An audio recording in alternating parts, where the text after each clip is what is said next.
मराठीतील ग्रामीण साहित्य चळवळीचा पैसे वाढवणारे, नवोदित लेखकांना प्रोत्साहन आणि बळ देणाऱ्यात बिनीचे शिलेदार ठरतील, अशा प्राचार्य रा. बोराडे यांचे निधन या चळवळीची हानी आहे, अशा शब्दात मुख्यमंत्री देवेंद्र फडणवीस यांनी ज्येष्ठ साहित्यिक, ग्रामीण कथाकार प्राचार्य रा. बोराडे यांना श्रद्धांजली अर्पण केली।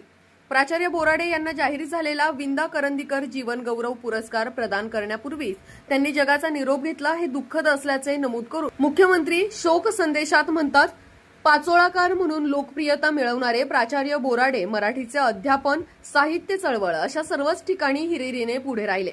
प्राचार्य बोराडे यांनी आपल्या अस्सल ग्रामीण साहित्य कृतींनी साहित्यात मोलाची भर घातली। देवगिरी महाविद्यालयाचे प्राचार्यपद त्यांनी भूषवले। अनेक साहित्यिक नवोदितांसाठी ते मार्गदर्शक म्हणून आदरस्थानी होते। त्यांनी ग्रामीण साहित्य चळवळ आणि त्यातील विविध प्रवाहांना बळ दिले। त्यांच्या निधनाने मराठी साहित्य क्षेत्रातील समर्पित सेवायात्री हरपल्याची भावना मुख्यमंत्री श्री फडणवीस यांनी व्यक्त केली आहे। प्राचार्य बोराडे यांच्या आत्म्यास शांती लाभो अशी ईश्वरचरणी प्रार्थना करून त्यांचे कुटुंबीय, चाहते यांच्या दुःखात सहभागी आहोत असेही म्हटलंय।